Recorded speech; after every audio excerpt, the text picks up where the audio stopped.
Hello, everyone. My name is Terrilynn Moore. I'm a professional artist and a storyteller.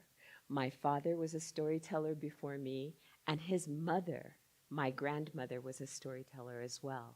They were called griots when they came from Africa. So it's a long tradition, and I invite you to share this story that began in Africa.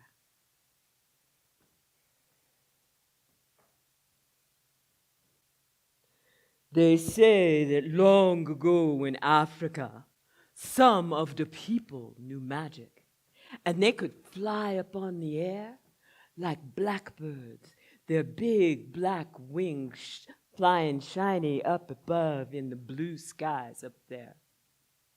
They could look down over Africa on the west coast of this huge, gigantic continent surrounded by ocean. A little tiny country called the Gambia. In that little tiny country, there were two people living in a little village. One called Kisma, an old man, he was a teacher. Then there was a young woman, a young mother. Her name is Nosalele. She made pottery, beautiful pottery that she sold to everybody in her village.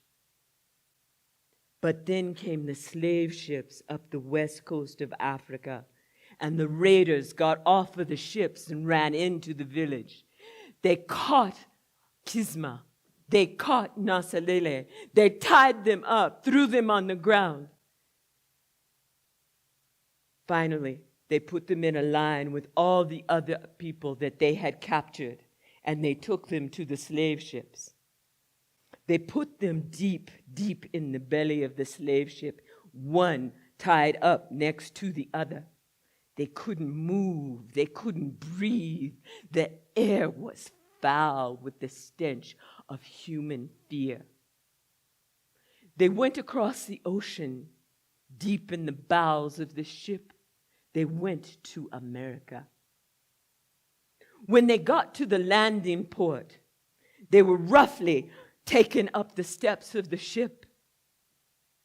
They were taken to the slave auction. Their beautiful, colorful clothes were stripped from them. They were given cotton, rough-hewn, no color. They put it on. They were marched up the stairs to stand on the auction block. This is the beginning of the stories of my people.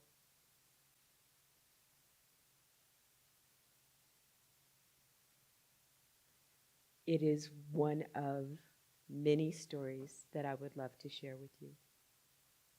And the name of that story is Gullah Geechee, and it is called The People Could Fly.